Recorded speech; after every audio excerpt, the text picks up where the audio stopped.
C-151. Medyo namutla ang mukha ni Valerie, at pinipigilan ni Ingram ang kanyang galit. At si Alexander, nakakunot ang noo, hindi umimik. Pagkaupo nila ay may lumapit na isang batang babae na nakangiti. Kamusta? Gusto mo bang umorder ngayon? Kinuha ng dalaga ang menu at masigasig na nagtanong. Ang kanyang matamis na ngiti ay nagpaginhawa ng kaunti kay Valerie at Ingram. Sa mundong ito, marami pa ring mababait at kahangahangang mga tao tulad ng batang babaeng ito. Hindi nila dapat hayaang maapektuhan ng mga hindi nauugnay na tao ang kanilang mga mood. Papa, mukhang masarap ito, pwede ba akong mag-order? Tiningnan ni Micah ang mga mapanuksong larawan sa menu, at napalunok siya sa labis na pananabik. Cutie, ang galing mo talagang pumili. Ito ang aming signature dish. Nakatanggap kami ng daan-daang order nito araw-araw, at marami kaming bumabalik na customer. Sabi ng waitress kay Micah na may ngiti sa labi. Pero bago pa man siya makatapos magsalita, isang malamig na boses ang narinig niya. Viola Bird, sino ang nagbigay sa iyo ng pahintulot na pagsilbihan sila? Isang babaeng naka-white shirt na may itim na palda na nakabalot sa paligid ang nakatayo, matamang nakatitig kay Viola. Siya ang manager dito, si Shayna Young. MS. Shayna, ay. Medyo aggravation na wika ni Viola. Isa siyang waitress, at nang dumating ang mga bisita sa restaurant, kailangan ba niya ng pag-aproba ng sinuman para pagsilbihan ang mga customer? Walang pakialam si Shayna sa iniisip ni Viola. Dumiretso si Shayna kay Alexander, tinitigan si Valerie, at pagkatapos ay sinabi sa malungkot na boses, para sa kapakanan ng reputasyon ng restaurant, umalis ka na. Ma'am, hindi po ba ito ang kainan?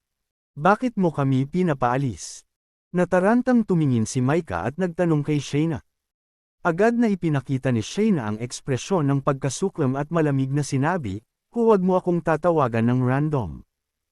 Sorry, kung hindi mo nagustuhan, I will stop calling you. Pero gusto ko talagang kainin itong dish sa picture.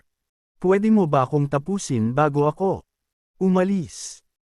Sa pagharap sa saway ni Shayna, medyo naagrabyado si Micah, pero gustong-gusto niyang kainin ang signature dish na iyon at hindi niya mapigil ang ipaglaban ang sarili. Hindi ka pa ba nakakain sa buong buhay mo? Sinabi ko na sa iyo na mawala ka ngayon. Hindi mo ba naiintindihan ang wika ng tao? Ang mga bata ay ignorante. Ngunit ang mga matatanda ay mas ignorante. Hindi namin magagawa ang aming negosyo kung patuloy kang mananatili sa aming restaurant. Nagalit si Shayna, nag-cross arms at sinigawan si Alexander. Nang makitang may kapangahasan siyang guluhin si Alexander, napangiwi si Ingram at sinabing, payuhan kitang maging mabait. Ngumuso si Shayna, magpakabait ka. Depende yun kung sino ang kabilang partido. Tama iyan. Galing ni MS Shayna. Sinusuportahan ka namin. Nagsalita ang grupo ng mga nagbubulungan kanina. Ang lalaking may hawak sa bata ay mukhang isang mapagmahal na ama, ngunit sa katunayan, siya ang may kasalanan. Sa tingin niya ay magagawa niya ang anumang bagay sa pamamagitan lamang ng pagkilala sa ilang pulis. Sa sikat ng araw, hinayaan pa niyang kagatin ng mga aso si Jerry at nasugatan siya ng malubha. Masyado lang siyang mabisyo. MS. Ipaunawa sa kanya ni Shayna na ang mga tagahanga ni Jerry ay nasa buong bansa, at kapag na-offend niya tayo, siya ay mock-eye-kick out saan man siya magpunta. Obviously, ang mga taong pinakamalakas magsalita ay ang mga baliw na tagahanga ni Jerry. Lalong nagalit si Ingram nang makita niyang pinipilipit ng mga taong ito ang katotohanan. Tinanong ni Ingram si Shayna sa malalim na boses, paano mo mapipili at mapipili ang iyong mga customer? Tsaka manager ka lang, sino ka para paalisin kami? C-152. Sino ako? Biglang nagpakawala si Shayna ng isang malakas, matalas at labis na tawa. Ang may-ari dito ay tiyuhin ko. Ang sinasabi ko ay kumakatawan sa kanyang mga salita. Cut the crap and get the hell out of here. Kung hindi, papasukin ko ang mga security guard sa pinto at itatapon kita sa main road. Sa sandaling iyon, biglang malamig na sinabi ni Alexander, Ang iyong mga salita ba ay talagang kumakatawan sa may-ari ng restaurant? Hindi kinakailangan. Ang relasyon ko sa tiyuhin ko ay walang kinalaman sa iyo. Naiinis na wika ni Shayna. Hindi na nag-abalang magsalita pa si Alexander at kinuha na lang ang phone niya para tawagan si Diane. Ang manager ng Toronto restaurant na nagngangalang Shayna Young ay inistorbo ako habang kumakain ako. May makipag-ugnayan ka sa may-ari ng restaurant. Nang marinig ang mga salita ni Alexander, lahat ng baliw na tagahanga ni Jerry ay natuwa sa kanya. Nagpapanggap lang siyang matigas. Inaasahan ba niya na sa isang tawag lang sa telepono ay tatanggalin ng amo ang sarili niyang pamangkin? Oo, sino sa tingin niya? Sila ay tiyuhin at pamangkin. Siyempre, alam natin kung sino ang dapat pagkatiwalaan dito. Sa pagkakataong iyon ay nakatingin din si Shayna kay Alexander ng matamlay, tahimik na naghihintay na masampal si Alexander sa mukha. Maya-maya lang ay tumunog ang phone niya sa bulsa. Nang ilabas ito ni Shayna, nalaman niyang tiyuhin niya ang tumawag. Nadurog ang puso ni Shayna, ngunit huli na ang lahat para makapag-isip siya. Dali-dali niya itong kinuha. Uncle Max. Sa sumunod na sandali, nagulat si Shayna sa sambat sa kabilang linya. Ikaw ay isang talunan. Aling big shot ang nasaktan mo? Hindi ka man lang makakagawa ng magandang trabaho bilang manager. Bilasan mo at umuwi ka na para maging magsasaka. Ang yaman na naipon ko sa kalahating buhay ay halos sirain mo. Simula ngayon, hindi mo na ako pamangkin, at huwag mo na akong tawaging Uncle Max. Uncle Max, ay. Nang hindi na hinintay na magpaliwanag si Shayna, diretsyong ibinaba ang telepono. Paano nangyari iyon? Gulat na napatingin kay Alexander ang karamihan sa kwarto.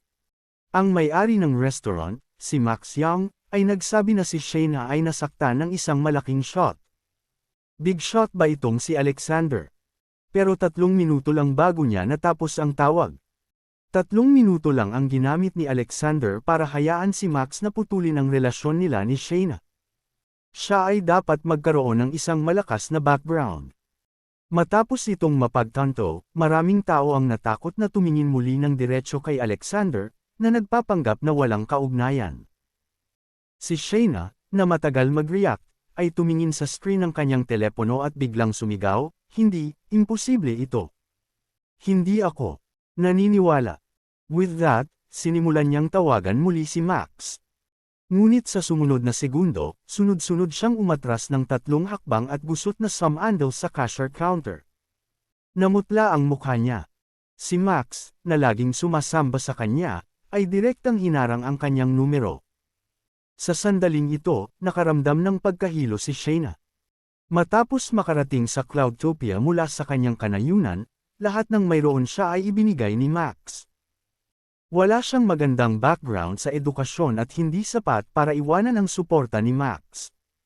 Kung hindi, kailangan niyang bumalik sa kanyang bayan at maging isang magsasaka. Pagkarating sa lungsod, ayaw na niyang bumalik sa buhay na yon. Sinabi sa iyo ng boss na lumabas ka. Huwag kang manatili dito at mawalan tayo ng gana. Ngumisi si Alexander. C-153. Gayunpaman, bago pa makapagsalita si Shayna, nakarinig siya ng malamig na ungol. Bakit ang yabang mo? Ilang pulis lang ang alam mo. Milyon-milyong tagahanga si Jerry, at hindi mo kami matatalo kung magkakaisa kami. Lumingon si Alexander sa direksyon ng tunog. Napatitig kay Alexander si Verda na nagpaplastikan. Siya ay higit sa 20 taong gulang. Ako ang presidente ng Jerry Fan Support Association, at nanawagan ako ng boycott sa restaurant na ito sa Twitter.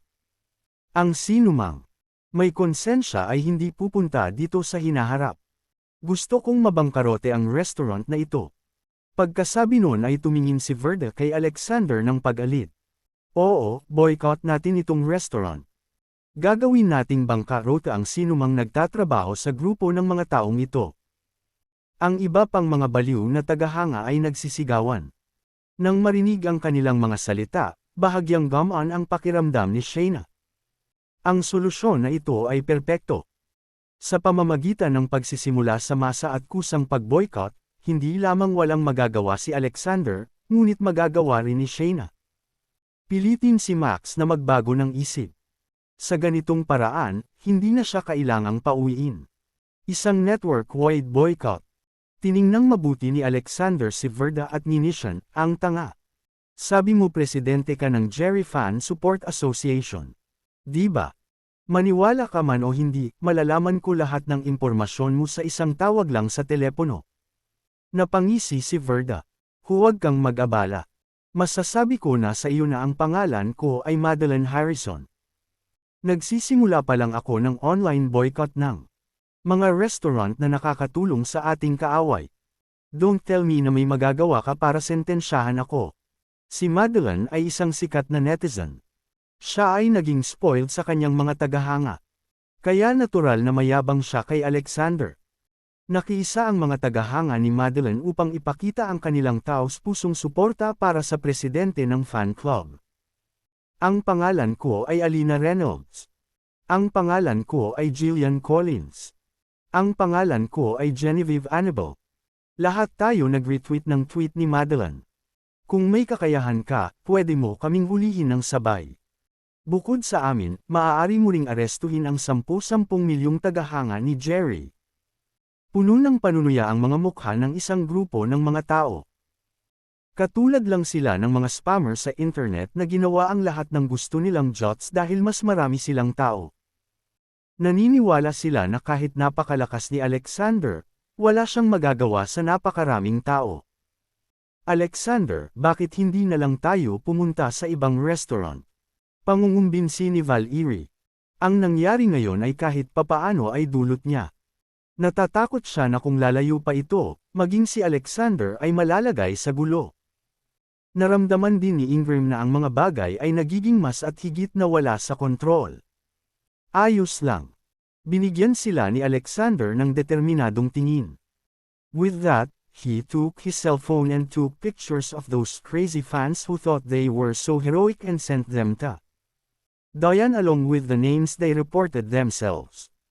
Pagkaraan ng 2 minuto, iniligpit niya ang kanyang telepono at sinabi kay Madeline at sa iba pa, hindi mo kailangang magtrabaho ng gusto para i-boycott ang restaurant na ito. Mula ngayon, ibu-boycott ka na ng lahat ng consumer place ng Cloudtopia. Natigilan muna ang mga tao at saka humagalpak ng tawa. Nakalabas ba siya ng mental hospital? Lahat ng consumer places ibo-boycott tayo. Walang sinuman sa Cloudtopia ang hindi nangangahas na maging napakayabang. Nagkataon lang na may date kami ng best friend ko for a steamboat. Tatawagan ko ngayon ang steamboat restaurant para tingnan kung tinatanggap ba nila ako o boycott. Nagsalita si Madeline at kinuha ang kanyang cellphone, diretsyong nag-dial sa restaurant. C-154. Sinadya din itong ilagay ni Madeline sa speaker para ipahiya si Alexander sa publiko. Ito ba ang Steamboat Restaurant? Ngayong tanghali, ako at ang aking kaibigan, 2 tao, ay nag-book ng isang maliit na pribadong silid-pahingahan sa mga alas 12. Wika ni Madeline habang nakatingin kay Alexander ng pag-alit. Inaasahan niyang makita kung gaano kahihiyan ang mararamdaman ni Alexander kapag napahiya siya makalipas ang ilang sandali. Pero sa sumunod na sandali, nagbago ang ekspresyon niya. Narinig niyang sinabi ng tao sa kabilang dulo ng linya, paumanhin, Ms. Madeline, lahat ng iyong personal na impormasyon ay na-blacklist ng Cloudtopia Restaurant Association. May karapatan kaming tumanggi na pagsilbihan ka at ang iyong mga kaibigan. Bago pa makapag-react si Madeline, binaba na lang ng kausap ang telepono. Paano ito posible? Napahawak si Madeline sa telepono sa gulat. Bago niya masabi kung sino siya, nakuha na ng kabilang partido ang lahat ng impormasyon niya sa pamamagitan ng numero ng kanyang cellphone. Ito ay nakakatakot. Sa oras na ito, ang mga baliw na tagahanga na kakalabas lang bilang suporta kay Madeline ay may biglang gulat sa kanilang mga mata. Hindi ako naniniwala. Baka nagkamali sila ng pagkakaintindi. Napakaraming steamboat restaurant. Maliit na bagay. Hahanap ako ng iba. Isa. Ang galit na si Madeline ay agad na nag-dial sa isa pang steamboat restaurant. Gayunpaman, nakatanggap siya ng parehong tugon. Sa pagkakataong ito, ang mga baliw na tagahanga ay nagsimulang mapagtanto ang kaseryosohan ng bagay. Sa kaba, nagdial sila sa mga numero ng telepono ng kani-kanilang pamilyar na restaurant na kilala nila. Lahat sila ay literal na tinanggihan ng iba't ibang mga lugar ng mamimili. Na-boycott sila ng buong Cloudtopia. Noon lamang napagtanto ni Shayna na ang mga taong nasaktan niya ay hindi lamang mga taong nakakakilala ng ilang pulis. At sa wakas ay napagtanto niya na tatanggalin ni Max si Shayna nang hindi nagtatanong. Si Alexander sa harap nila ay isang taong hindi nila kayang guluhin. Mayroon pa ring ilang mas neutral na mga customer sa restaurant, at nagkaroon ng kaguluhan sa sandaling ito. Iyon ang unang pagkakataon na nakatagpo sila ng isang taong may kakilakilabot na kapangyarihan. Maging sina Val-Iri at Ingram ay nabigla. Sa loob ng 6 na taon na ito, tiyak na dumaan si Alexander sa isang nakakagulat at dramatikong pagbabago. Ang pagbabawal kay Melinda ay ginawa ni Alexander sa pamamagitan ng paggamit ng kanyang mga koneksyon sa kanyang kasama. Paano naman ngayon? Sa loob lang ng 2 minuto, inutusan ng buong Cloudtopia consumer na i-boycott ang mga baliw na tagahanga na ito. Ginamit ba ni Alexander ang kanya connections na naman? Si Alexander ay mukhang nakagawa siya ng isang partikular na karaniwang bagay. Malamig niyang sinabi kay Madeline at sa iba pa, umalis ka na rito bago pa magbago ang isip ko. Ang mga baliw na tagahanga na ito ay palaging gumagastos ng pinaghirapan ng kanilang mga magulang kay Jerry. Dahil ang mga baliw na tagahanga ay naglakas loob na magdulot ng gulo, hindi inisip ni Alexander na tulungan ang kanilang mga magulang na turuan ang kanilang pag-uugali. Nang marinig ang mga salita ni Alexander, ang mga tagahanga ay hindi nang ahas na manatili pa. Mabilis nilang inayos ang kanilang mga gamit at mabilis na nakatakas sa eksena. Biglang tumahimik ang restaurant. Sa wakas ay naihatid na ni Alexander si Micah sa hapunan ng payapa. Sa hapon, gusto ni Micah na maglaro sa isang malaking bouncy na kastilyo, at natural na hindi siya tatanggihan ni Alexander. Masayang sinamahan sila nina Val-Iri at Ingram. Halos mag-alas 5 na lang nang mapagod si Micah nang magkahiwalay sila ng daan pauwi. Pagkaalis nilang dalawa ay tinawagan ni Alexander si Yulia at nalaman na nakahanda na rin si Yulia na umalis sa trabaho, kaya hinatid niya si Micah at tinungo ang opisina. Post navigation. Mag-iwan ng komento. Ang iyong email address ay hindi may publish. Ang mga kinakailangang field ay minarkahan. I-type dito. Pangalan, email, website. I-save ang aking pangalan, email, at website sa browser na ito para sa susunod na pagkakataong magkomento ako. C-155. Pagpasok sa CEO office ni Yulia, sumigaw agad si Micah ng magiliw, "Mommy, Micah miss you." Narinig ni Yulia, na nag-aayos ng mga dokumento, ang boses ni Micah at agad nang umiti, "Miss na rin kayo ni Mommy." With that, kinuha niya si Micah, na tumakbo papunta sa kanyang mga bisig. "Micah, anong ginagawa mo kay Daddy ngayon?" Speaking of which, tuwang-tuwa agad si Micah, "Mommy, sinama po ako ni Daddy para manood ng concert ni Ms. Val-Iri ngayon. Siya ay kasing ganda mo. Binigyan niya pa ako ng chocolate." "Ms. Val-Iri, kasing ganda ko." Medyo kakaiba ang tono ni Yulia. Noon pa man sinasabi ni Micah na lahat ng babaeng nakilala niya ay hindi kasing ganda ni Yulia. Kaya na-curious si Yulia. Si Micah, hindi alam ang iniisip ni Yulia, ay kumurap at nagpatuloy, "Ms. Nagsuot ng magagandang damit si Val-Iri. Maitim at mahaba ang kanyang buhok. Kanya, kasing ganda ng mata mo. Napakagaling din niyang kumanta. Mga MM." Tuwang-tuwa si Val-Iri nang ihatid ako ni Daddy sa kanya. Sinabi pa ni Mr. Ingram na perfect match sila ni Daddy. "Mommy, ano ang ibig sabihin ng pagiging perfect match?" Hindi alam ni Yulia ang isasagot. Tumangala siya kay Alexander, "Ipaliwanag mo kay Micah kung ano ang ibig sabihin ng pagiging perfect couple." Nakaramdam ng awkward si Alexander. Parang nagalit si Yulia. Nag-aalala si Alexander. Bakit lagi siyang inilalagay ni Micah sa mahirap na posisyon? Micah, mali ang narinig mo. Siguradong hindi nila ako pinag-uusapan. Pinunasan ni Alexander ang ilong niya at nagsalita. Ginoo. Sinabi sa akin ni Ingram iyon. Nung tinawag ka sa stage ni Ms. Valerie, niyakap ako ni Mr. Ingram. Sabi niya, perfect couple kayo ni Ms. Valerie na may heart-to-heart connection. Umiling si Micah at nagpaliwanag. Heart-to-heart connection. Bahagyang kumunat ang noo ni Yulia at napakagatlabi habang nakatingin kay Alexander. Hindi nakaimik si Alexander. Katatapos lang nilang magsagawa ng kanta ni Valerie sa stage. Paanong nagkaroon sila ng heart-to-heart connection? Puno ng tae si Ingram. Sa sandaling ito, pakiramdam ni Alexander ay wala nang magawa. Ano ang magagawa niya sa pagiging matalino ng kanyang anak? Sa murang edad, naalala ni Micah ang lahat ng casual na sinabi ni Ingram. Ngunit si Alexander ay hindi nakaramdam ng pagmamalaki ngayon, dahil siya ay nasa problema. Yulia, high school classmate ko si Valerie. Kinailangan siyang tumugtog sa lugar at kumanta ng isa pang kanta, at hindi handa ang guro ng banda. Kaya umakyat ako at nagpatugtog ng tune para sa kanya. Si Ingram ay nagsasalita lamang tungkol sa walang kaparehkan. 2 beses na tumawa si Alexander at nagpaliwanag kay Yulia.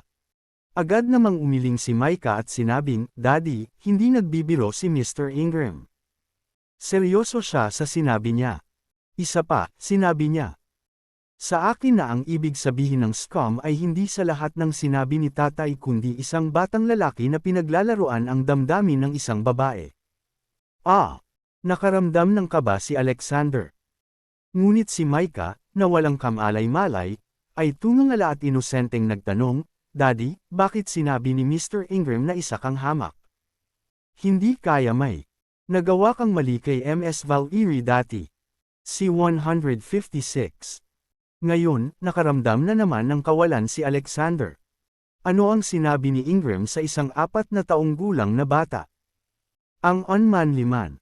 Sa susunod na makita ni Alexander si Ingram, tuturuan siya ni Alexander ng leksyon.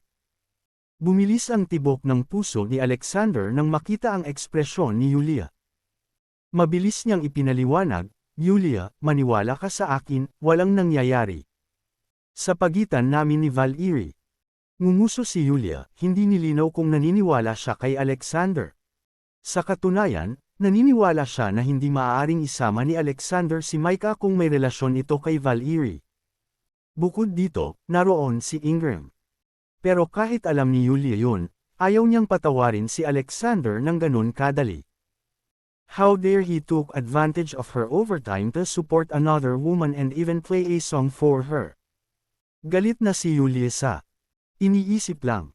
Kailangan niyang humanap ng paraan para maturuan ng leksyon si Alexander. Sa pag-iisip nito, nagkunwaring seryoso si Yulia at tinanong si Micah, Micah, pinaglaruan ni Daddy ang nararamdaman ni Ms. Valerie. Sa tingin mo, dapat patawarin siya ni Mommy. Tumingin si Micah kay Alexander at pagkatapos ay kay Yulia at nag-alinlangan ng matagal bago niya sinabing, Mommy. How about we punish Daddy? And then forgive him. Natakot si Micah na baka hindi pansinin ni Yulia si Alexander, kaya gumawa siya ng ganoong kompromiso. So, paano mo gustong parusahan si Daddy? Tanong ulit ni Yulia. Paano kung parusahan si Daddy sa pagkarga kay Mommy at pag-ikot hanggang sa mapagod siya bago kanya may baba? Palihim na nagsalita si Micah. Natuwa si Alexander. Hindi ito parusa kundi benepisyo para sa kanya. Sa wakas tinulungan siya ni Micah minsan. Ilang sandali pa ay hindi alam ni Yulia ang isasagot. Hindi uubra ang isang ito. Baguhin ito. Mariing tumanggi si Yulia.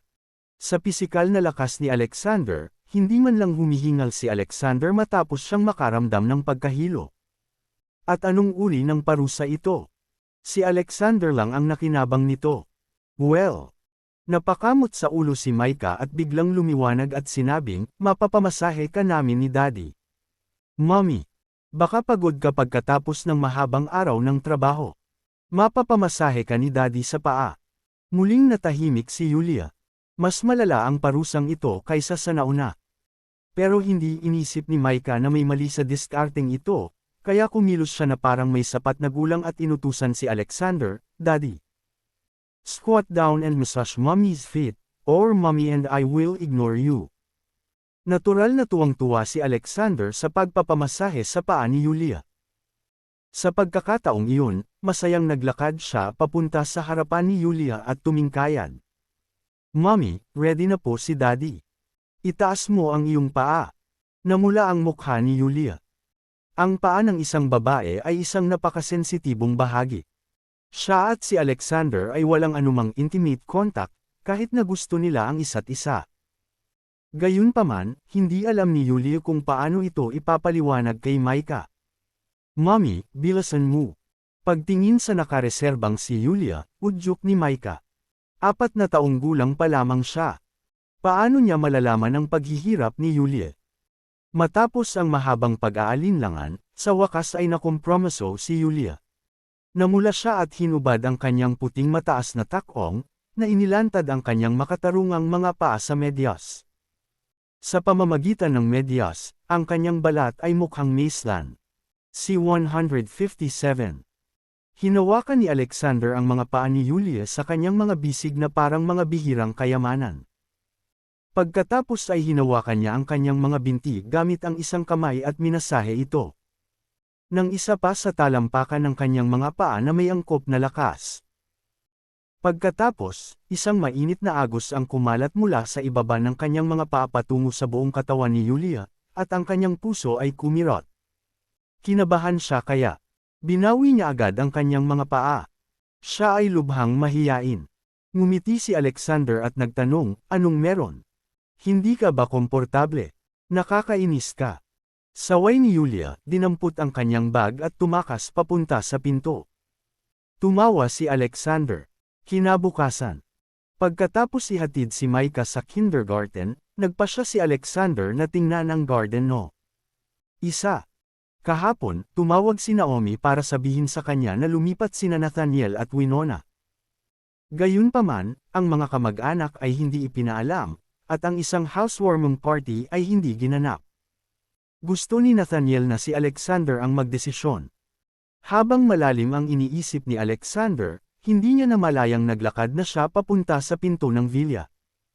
Bumalik si Naomi mula sa labas na may hawak na isang malaking bag ng mga sangkap sa pagluluto. Nang makitang nahihirapan si Naomi, nagmamadaling kinuha ni Alexander ang malaking bahagi ng mga gulay at prutas sa kanyang kamay. May malaking supermarket hindi kalayuan sa villa area.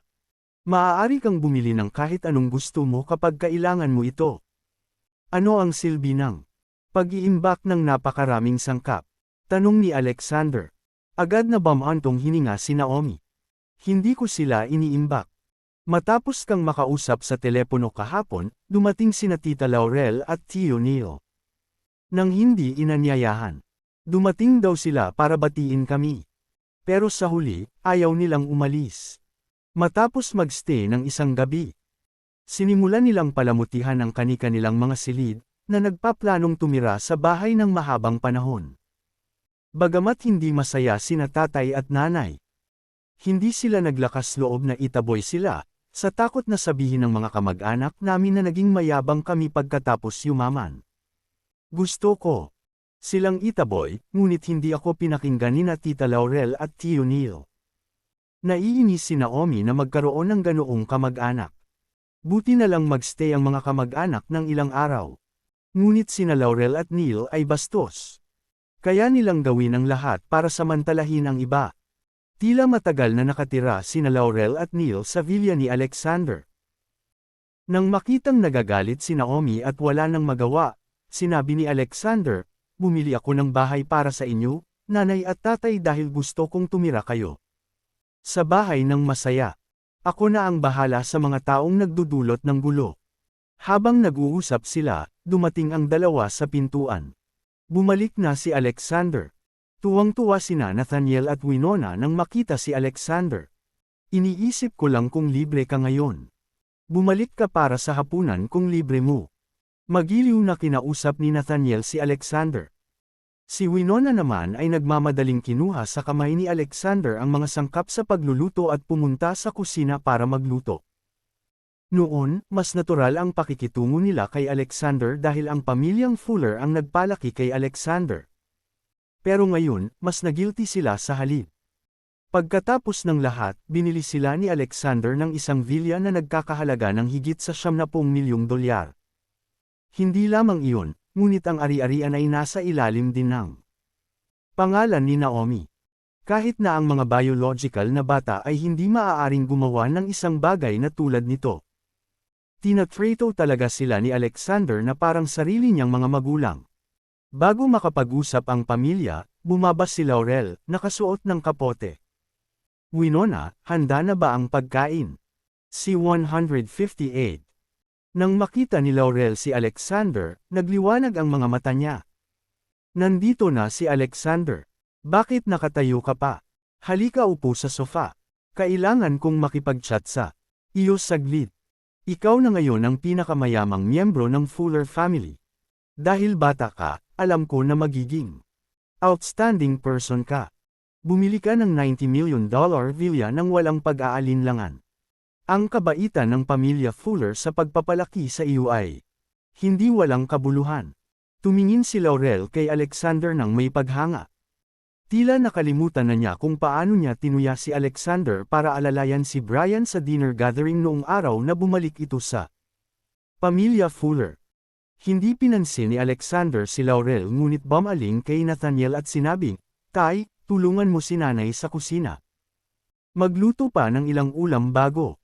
Umalis sina Tita Laurel at Tio Neil. Umalis? Anong ibig mong sabihin? Wala akong planong umalis. Naguguluhang tanong ni Laurel. Hindi ito ang bahay mo. Don't tell me na plano mong manirahan dito forever. Ganti ni Naomi. Hindi na niya matiis ang kanyang mga kamag-anak. Simula kahapon, naging abala na si Naomi at ang kanyang pamilya sa paglilingkod sa kanilang mga kamag-anak. At ang mga taong ito ay hindi lamang hindi na-appreciate iyon, ngunit patuloy din silang nangunguna sa paligid at binabaliwala ang mga bagay-bagay.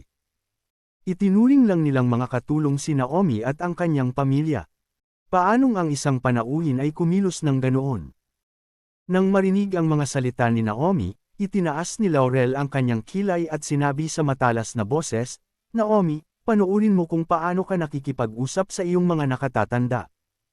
Anak ako ng pamilya Fuller, at ito ang aking pangalawang tahanan. Normal lang na bumalik ako sa pangalawang tahanan ko ng ilang araw. Kailangan ko bang humingi ng pahintulot mo?" Ngayon, wala nang pakialam si Naomi sa relasyon ng pamilya at direktang sinabi, "Ilang araw ka mananatili rito. Dumating ka na may dalang malita, pumili ka ng isang kwarto para sa iyong sarili pagdating mo, at nagdala ka pa ng 2 set ng bedsheet. Paano? Ilang araw ka ba dito? Bakit ba iniisip mo kung ilang araw akong mananatili ng eksakto? Wala man lang sinabi ang kapatid ko. How dare you question me?" Si Laurel ay hindi natakot kay Naomi. Bago pa magkaroon ng pagkakataon na makasagot si Naomi, may nagpagalitan sa hagdanan. "Huwag kang mag-away. Inistorbo mo ang tulog ko." Nang sumunod na sandali, bumaba sa hagdan ang anak ni Laurel na si Ash. Siya ay galit. "May manners ka ba? Hindi mo ba alam na natutulog ako? Napakalakas ng boses mo kaya naririnig ko sa itaas." Saway ni Ash sabay tingin kay Naomi ng masama. "Ayaw mo sa malakas na boses ng kapatid ko.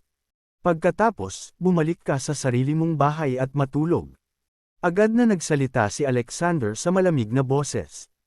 Ito ang bahay na binili niya para kay Naomi, at hindi siya makikialam kay Naomi anuman ang gusto nitong sabihin. Napakawalan siya ni Laurel at ng kanyang pamilya na sabihin kay Naomi ang gagawin. Noon pa man ay mabait sina Nathaniel at Winona. Hindi sila naglakas loob na tanggihan ang kanilang mga kamag-anak dahil sa relasyon ng pamilya. Ngunit hindi iyon pinansin ni Alexander. Sky. Nanginginig sa takot si Ash na inaantok nang marinig ang sinabi ni Alexander. "Sorry, Sky, hindi ko alam na nakabalik ka na." Kahit mayabang si Ash, alam niyang hindi niya kayang guluhin si Alexander. Ang pamilyang Fuller ay naninirahan sa ganoong Karangyang Villa ay pawang salamat kay Alexander. Hindi lang si Ash ay hindi naglakas loob na saktan si Alexander, kundi tinawag pa niya ito sa kanyang palayaw.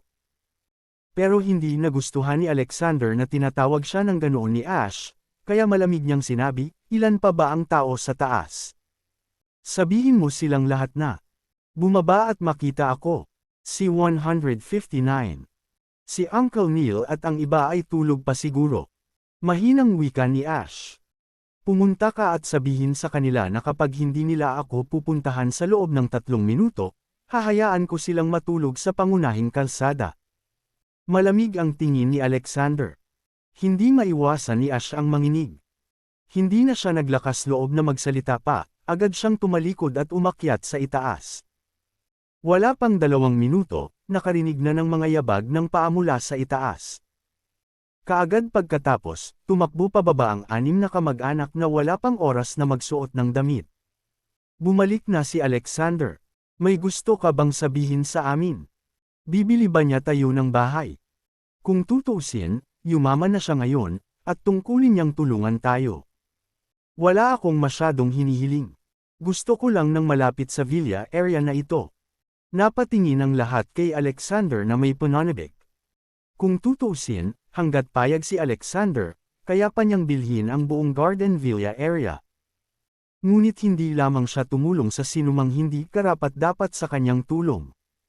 Totoo naman na may i-announce ako. Ngunit hindi ito tungkol sa pagbili mo ng bahay. Sa halip, kailangan mong umalis mamaya. Pagkatapos ng hapunan mamaya, pakipak ang iyong bagahe at bumalik sa kung saan ka man nanggaling. Hindi na nag-abala si Alexander na kumatok sa paligid at diretsyong nagsalita. Ang mga kamag-anak na nagde-daydream ay agad na nabaliw. Umalis. Anong ibig mong sabihin? Pinapaalis mo kami. Galit na tanong ni Neil. Alexander, napaka-inhumane mo. Kami ang pinakamalapit na kamag-anak ng iyong adoptive parents. Kung pararangalan mo sila, hindi ba dapat parangalan mo rin kami? Kadalasan, hindi ka man lang bumabalik para mabuhay. May 6 na bakanteng kwarto sa itaas, kaya anong masama kung dito tayo tumira? Ang ibang kamag-anak ay napabuntong hininga sa kakaibang paraan. Mababa ang tingin niya sa amin dahil wala kaming kakayahan. Ngayong yumaman ka, itinatatwa mo ang iyong mga kamag-anak. Hindi na nag-abalang kausapin sila ni Alexander at diretsyong sinabi, I have just said that this is an announcement and there is no space for negosasyon. Nang marinig ang sinabi ni Alexander, natigilan ang mga kamag-anak. Hindi nila akalain na magiging decisive si Alexander. Alexander, totoo na binayaran mo ang villa na ito, pero kay ate at baynan ko na, wala pa silang sinasabi. Hindi mo naman turn para magdesisyon. Saway ni Neil na may bahid ng mukha. Oo. Winona at Nathaniel, kwalipikado ba kaming tumira sa bahay na ito? Mangyaring manindigan. Pag sinabi ninyong dalawa na hindi kami qualified, aalis kami kaagad. Kinausap ni Laurel sina Nathaniel at Winona. Oo, tumayo na kayo. Kami ang pinakamalapit na kamag-anak mo. Gusto mo bang bigin kami dahil lang sa maliit na bagay na ito? Sinubukan ng mga kamag-anak na i-pressure sina Nathaniel at Winona sa relasyon ng pamilya. Well, saglit na hindi alam ni Nathaniel ang isasagot. Bagamat hindi siya masaya, nagmamalasakit siya sa kanyang pamilya. Pakiramdam niya ay dapat siyang maging mas bukas ang isipan. Pagkatapos ng lahat, sila ay isang pamilya. Mabuti nang magdusa ng kaunting pagkawala. Kaya naman, pagkaraan ng ilang sandali ay nag-alinlangan, bumulong si Winona kay Alexander, Alexander, huwag kang makinig sa mga reklamo ni Naomi. Lahat sila ay miyembro ng aming pamilya. Hayaan mo lang silang magtagal kung gusto nila. Anyway, nasanay na kami ng tatay mo sa mga gawaing bahay. Kaya, huwag kang mag-alala sa amin. Si 160. Mom, hindi ako nagreklamo. Nang hindi na hinintay na magsalita si Alexander, balisa si Naomi. Maaaring tiisin ni Nathaniel at Winona ang mga kamag-anak, ngunit hindi niya kaya. Hindi maisip ni Naomi ang kahihinatnan kung ang mga kamag-anak ay mananatili rito magpakailanman. Kaninang umaga, narinig din ni Naomi na inimbitahan ni Laurel ang kanyang mga kaibigan. Malamang gusto niyang magpakitang gilas. Nainis si Naomi nang maisip niya ang eksenang ginalaw ni Laurel ang lahat sa bahay kasama ang kanyang mga kaibigan. Nang marinig ang mga salita ni Winona, agad na nagkaroon ng kumpiyansa sina Laurel at Neil. Tiningnan nila si Alexander ng masama at sinabing, "Narinig mo ba ang sinabi ng iyong ina? Hindi ka hinihiling na pagsilbihan kami, kaya bakit ka nagrereklamo? Sabi ko sa iyo, tanging ang lumang henerasyon lamang ang nagmamalasakit sa relasyon ng pamilya. Sa panahon ngayon, ang mga kabataan ay madaling maging mayabang pagkatapos nilang yumaman. Sinusubukan mo kaming itaboy. Hindi ba iyon nagpapahirap sa mga magulang mo? Oo, ikaw ay isang hindi matapat na anak." Ang mga kamag-anak ay lalong mayabang na nagsalita. Hindi na nag-abalang makipagtalo sa kanila si Alexander at inilabas na lang niya ang kanyang cellphone at tinawagan si Diane na naghihintay sa labas sa loob ng sasakyan para pumasok. Makalipas ang 2 minuto ay sumulpot si Diane sa harapan ni Alexander at magalang na bumati. "Kamusta, boss?" Tinuro ni Alexander sina Laurel at Neil. Nasa second floor ang mga bagahe ng mga taong ito. Itapon ang lahat sa bahay na ito. Oo. Umakyat agad si Diane. Agad na napabulala si Laurel. "Alexander, ikaw talaga." Galit na sinabi ni Neil kay Winona, "Winona, ganito ba ang pakikitungo ng ampon mo sa sarili mong kapatid?" Kung dati ito, nagmura na sila kay Alexander. Ngunit ngayon, si Alexander ay naging mas mayaman at mas makapangyarihan. Kaya hindi sila nang ahas na harapin siya ng diretsyo. Sila, Nathaniel at Winona lang ang umaasa. Sana ay dinidisiplina nila Nathaniel at Winona si Alexander. Ilang kamag-anak din ang nagmamadaling sumigaw, "Nathaniel, hindi ka pa ganoon katanda. Bakit mo siya hinayaang mamahala sa bahay na ito?" Oo, sinabi ni Winona na pinayagan niya tayong manatili, kaya sino siya para paalisan tayo? Mas gusto niyang iwan ang silid na walang laman kaysa doon kami tumira. Siya ay sadyang mayabang. Ang tunog ng mga kamag-anak ay parang binubuli sila ni Alexander. Napatingin si Nathaniel at Winona kay Alexander na may dilema. Alexander. Natural na alam nila na ang dahilan ng pagiging matigas ni Alexander ay ayaw niyang magdusa sila. Ngunit kung tutusin, sila ang mga miyembro ng pamilyang Fuller. Umiling si Alexander at mariing sinabi kina Nathaniel at Winona, "Mom and Dad, if you trust me, let me handle this matter." Wala nang nasabi sina Nathaniel at Winona. Nasa gilid sila ni Alexander. Nakumbinsi ni Alexander ang kanyang mga magulang at agad na sinabi sa mga kamag-anak sa malamig na boses, "Binili ko ang villa na ito para sa aking mga magulang, ngunit ang sertipiko ng real estate ay nakasulat sa pangalan ni Naomi. Mabait ang mga magulang ko, pero hindi ito bargaining chip para makakuha ka ng 1 pulgada. Kung maglakas loob kang ay bully sila, kami ni Naomi ang unang magpapabayad sa iyo. Huwag palaging gawing dahilan ng relasyon ng pamilya. Wala akong anumang relasyon sa dugo sa aking mga magulang, ngunit hindi yun pumipigil sa akin na pahalagahan sila ng higit pa sa aking mga biolohikal na magulang. Ako, si Alexander, ay parehong nagpapasalamat at mapaghiganti, at ang mga taong tulad mo ay hindi karapat-dapat na maging kamag-anak ko."